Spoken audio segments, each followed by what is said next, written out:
ആശകൾ 1000 മൂവിക്ക് പോകുന്നതിന് മുമ്പ് തന്നെ ആ ടൈറ്റിൽ തന്നെ ആശകൾ 1000 എന്നായതുകൊണ്ട് കുറേ ആശകളും പ്രതീക്ഷകളും ഒക്കെ ആയിട്ടായിരിക്കും ഈ സിനിമയിലെ കഥാപാത്രങ്ങളും അങ്ങനെ തന്നെയായിരിക്കും ഇതിൻ്റെ കഥയും എന്ന് ഞാൻ മനസ്സിലാക്കി. അത് ആ പേര് കേൾക്കുമ്പോൾ തന്നെ എല്ലാവർക്കും അറിയാമല്ലോ ഇങ്ങനെയൊക്കെ തന്നെ ആയിരിക്കും കാര്യങ്ങളെന്ന്. അപ്പോൾ അങ്ങനെ വിചാരിച്ചുകൊണ്ട് തന്നെ സിനിമയ്ക്ക് കയറി. സിനിമ തുടങ്ങിയത് തന്നെ ഞാൻ വിചാരിച്ച പോലെ തന്നെയാണ് കഥാപാത്രങ്ങളുടെ അവസ്ഥകളെന്ന് മനസ്സിലാക്കി. അപ്പോൾ ഇതിൽ ഷറഫുദ്ദീൻ്റെ ക്യാരക്ടർ ഒരു വഷളൻ ക്യാരക്ടറാണ് ഷറഫുദ്ദീൻ ഈ സിനിമയിൽ കൊടുത്തിരിക്കുന്നത്. പുള്ളി നല്ല ഒരു നടനാണ്, പക്ഷേ ഇതിൽ പുള്ളിയുടെ കഥാപാത്രം ഒരു ഉഴപ്പൻ മട്ടിലുള്ള ഒരു സംഭവമാണ്. അപ്പോൾ ഷറഫുദ്ദീൻ്റെ മുമ്പിൽ ജയറാമേട്ടനെ ഒരു കിടിലൻ സംഭവം ഈ സിനിമയിൽ ചെയ്യുന്നുണ്ട്. അതിനുശേഷം സിനിമയുടെ ഗതി തന്നെ മാറുകയാണ്, കഥയൊക്കെ മാറി വരികയാണ്. ആ സമയത്ത് പ്രേക്ഷകരെല്ലാവരും പോലെ തന്നെ ഞാനും പ്രതീക്ഷിച്ചൊരു കാര്യമുണ്ട്. അതെന്താ സംഭവം എന്ന് വെച്ചാൽ, ഷറഫുദ്ദീൻ്റെ അച്ഛൻ്റെ മുമ്പിൽ ജയറാമേട്ടൻ മകൻ്റെ ഒരു സംഭവം പറയുന്നുണ്ട്. അതിനുശേഷം നമ്മളെല്ലാം പ്രതീക്ഷിക്കുക ഈ സിനിമ ഇനി ആ രീതിയിലായിരിക്കും മുന്നോട്ട് പോവുക എന്നുള്ളതാണ്. അപ്പം ഞാൻ അങ്ങനെ പ്രതീക്ഷിച്ചുകൊണ്ടാണ് സിനിമയെ അവിടുന്ന് അങ്ങോട്ട് കണ്ടത്. കാരണം അങ്ങനെ തന്നെയാണ് ആ സിനിമയിൽ ഫസ്റ്റ് അതിന് മുമ്പ് വരെയുള്ള കാര്യങ്ങൾ ജയറാമേട്ടനും അതേപോലെ മോനായിട്ട് ഇതിൽ അജീഷ് ഹരിഹരൻ എന്ന കഥാപാത്രത്തെ സ്വന്തം മോൻ തന്നെ കാളിദാസ് തന്നെ ഇതിൽ ചെയ്യുന്നു. അച്ഛനും മോൻ്റെ അഭിനയം ആ കാര്യം ഞാൻ പിന്നെ പറയാം.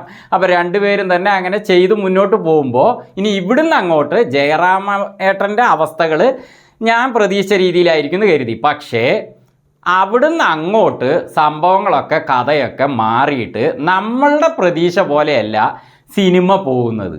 ഇതെന്താ ഇങ്ങനെ പോകുന്നത് എന്ന് ഞാൻ വിചാരിച്ചു. അങ്ങനെ ഇടവേള എത്തുമ്പോൾ ഒന്നുകൂടി നമ്മൾ പ്രതീക്ഷയിൽ നിന്ന് വളരെയധികം മാറ്റത്തോടെയാണ് അവിടെ ഒരു ഇൻ്റർവൽ ബ്ലോക്കൊക്കെ കൊടുത്തിരിക്കുന്നത്. അപ്പോൾ ഞാൻ വിചാരിച്ചു ഇനി ഇവിടുന്ന് അങ്ങോട്ട് സിനിമ എന്തായിരിക്കും അവസ്ഥ, നമ്മൾ പ്രതീക്ഷിച്ച പോലത്തെ ഒരു കഥയല്ലേ എന്ന് കരുതിയിട്ട് ഇൻ്റർവെല്ലിന് ശേഷം സിനിമ നോക്കുമ്പോൾ നമ്മുടെ പ്രതീക്ഷകളെയൊക്കെ നശിപ്പിച്ചു കൊണ്ടുള്ള ഒരു കഥയായിട്ട് തന്നെയാണ് സിനിമ മുന്നോട്ട് പോകുന്നത്. അപ്പോൾ ഇത് കണ്ട് അങ്ങനെ പോകുമ്പോൾ ഞാൻ വിചാരിച്ചു ഈ സിനിമ അവസാനം കുളമാക്കുമോ, നമ്മൾ പ്രതീക്ഷിച്ച പോലെയൊന്നും വരില്ലയോ എന്ന് കരുതി. പക്ഷേ ഞാൻ ഈ പറഞ്ഞ നിമിഷം വരെയും സിനിമ ഒരു ലാഗും ഇല്ലാതെ ഒരു ബോറടിപ്പിക്കലും ഇല്ലാതെ വളരെ ഇൻട്രസ്റ്റിംഗ് ആയിട്ട് തന്നെയാണ് കേട്ടോ കഥ പോകുന്നത്.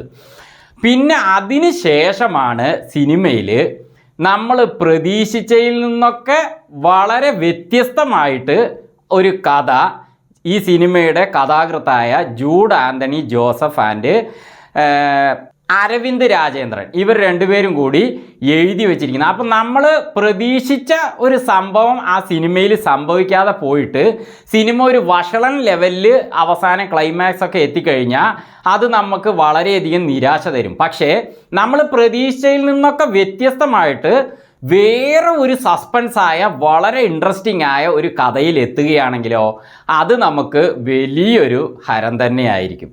കാരണം നമ്മൾ വിചാരിച്ചതല്ല സംഭവിക്കുന്നത്, പക്ഷേ പടം നിരാശയിൽ എത്തുന്നില്ല, വേറെ വലിയൊരു സംഭവം അതിലുണ്ടാകുമ്പോൾ തീർച്ചയായിട്ടും നമുക്കത് വളരെയധികം ഇഷ്ടപ്പെടും. അങ്ങനെ ഈ സിനിമ എനിക്ക് വളരെയധികം ഇഷ്ടപ്പെട്ടുകൊണ്ട് തന്നെയാണ് സിനിമ വിട്ട് ഇറങ്ങിയത് കേട്ടോ.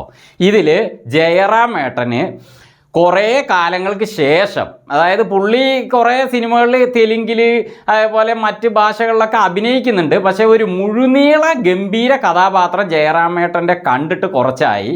പുള്ളിക്ക് അങ്ങനെ ഒരു കഥാപാത്രം ഈ സിനിമയിൽ പുള്ളിക്ക് കിട്ടിയിരിക്കുകയാണ്. ഹരിഹരൻ എന്ന ആ ഒരു സംഭവം പുള്ളി കിടിലനായിട്ട് ചെയ്തു വെച്ചിട്ടുണ്ട്. അതേപോലെ സ്വന്തം മോൻ കാളിദാസും അജീഷ് ഹരിഹരൻ എന്നൊരു കഥാപാത്രത്തെ അച്ഛൻ്റെ മുന്നിൽ പുള്ളിയുടെ ആ അജീഷിൻ്റെ ആ അവസ്ഥകൾ എന്തൊക്കെയാണോ അത് വളരെ നന്നായിട്ട് കാളിദാസ് ഇതിൽ അഭിനയിച്ചിട്ടുണ്ട്. അതേപോലെ തന്നെ ഹരിഹരൻ്റെ ഭാര്യയായ ആശാ ശരത്ത് അവരും ഒരു നല്ലൊരു അമ്മയായിട്ടും അതേപോലെ നല്ലൊരു ഭാര്യയായിട്ടും ഒരു നല്ല കുടുംബിനിയായിട്ട് വളരെ നന്നായിട്ട് സിനിമയിൽ അഭിനയിച്ചിരിക്കുകയാണ്. 3 പേരും കൂടി നല്ല, ശരിക്കും ചുരുക്കി പറഞ്ഞാൽ ഇതിൽ മറ്റൊരു കാര്യം ഞാൻ പറയാൻ വിട്ടുപോയി. ജയറാമേട്ടൻ്റെ വൻ ഹിറ്റായ ഇപ്പോഴും ഹിറ്റായ ഒരു സോങ് ഉണ്ട്. ആ സോങ് വീണ്ടും ഈ സിനിമയിൽ കൊണ്ടുവന്നിരിക്കുന്നു. അതിന് ജയറാമേട്ടൻ തന്നെ അതേ സ്റ്റെപ്പുകൾ ഈ സിനിമയിൽ വെക്കുന്നു. പുള്ളിയോടൊപ്പം കോമ്പറ്റീഷൻ പോലെ മോൻ കാളിദാസും ഇതിൽ ഡാൻസ് കളിക്കുന്നു. അതൊക്കെ കണ്ടപ്പോൾ വളരെ ഇൻട്രസ്റ്റിംഗ് ആയിട്ട് ത്രില്ലിംഗ് ആയിട്ട് തോന്നി കേട്ടോ. ആ പഴയ ആ സിനിമ ഞാൻ പറഞ്ഞില്ലേ, ആ സോങ്ങിൻ്റെ ആ സിനിമയിലേക്ക് ഞാൻ പോയി. കാരണം അതൊക്കെ ജയറാമേട്ടൻ ഗംഭീരമായിട്ട് ചെയ്തു വെച്ച ഒരു സിനിമയാണ്. ആ പാട്ടും തന്നെ അത് നമുക്ക് ഇന്നും മറക്കില്ല. അത് ഏത് പാട്ടാണെന്നൊക്കെ നിങ്ങൾ അറിഞ്ഞിട്ടില്ലെങ്കിൽ സിനിമ കണ്ട് ആ സസ്പെൻസ് നിങ്ങൾ അവിടുന്ന് തന്നെ മനസ്സിലാക്കിക്കോളൂ. നല്ല സംഭവം തന്നെയാണ്. അപ്പോൾ ചുരുക്കി പറഞ്ഞാൽ പ്രജിത്തിൻ്റെ ഗംഭീര ഡയറക്ഷനിൽ ജൂഡ് ആൻ്റണി ജോസഫിൻ്റെയും അതേപോലെ അരവിന്ദ് രാജേന്ദ്രൻ്റെയും മികച്ച ആ ഒരു കഥയിലും അതേപോലെ ഇതിലെ കഥാപാത്രങ്ങളുടെ അഭിനയ മികവിലും കൂടി ഒരു നല്ല ഫാമിലി എൻ്റർടൈൻമെൻറ്റ് മൂവി തന്നെയാണ് ആശകളായിരം.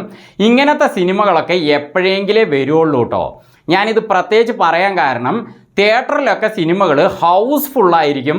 അപ്പോൾ ഏതെങ്കിലും ഒരു നല്ല സിനിമ കാണാമെന്ന് കരുതിയിട്ട് എൻജോയ് ചെയ്യാമെന്ന് പറഞ്ഞിട്ട് ഞായറാഴ്ച വെള്ളിയാഴ്ചയൊക്കെ ഫാമിലികൾ ഇറങ്ങുമ്പോൾ ഹൗസ്ഫുള്ളായി കാണുന്ന സിനിമ നല്ലതാണെന്ന് പ്രതീക്ഷിച്ചിട്ട് ആ സിനിമയ്ക്ക് കയറും.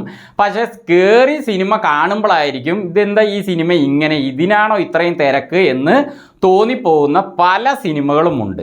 പക്ഷേ ഇതങ്ങനെയൊന്നും അല്ലാതെ വളരെ നല്ലൊരു ഫാമിലി മൂവിയാണ്. പ്രതീക്ഷിക്കാതെ ലഭിച്ചിരിക്കുന്ന ഒരു ഗംഭീര സംഭവം തന്നെയാണ്.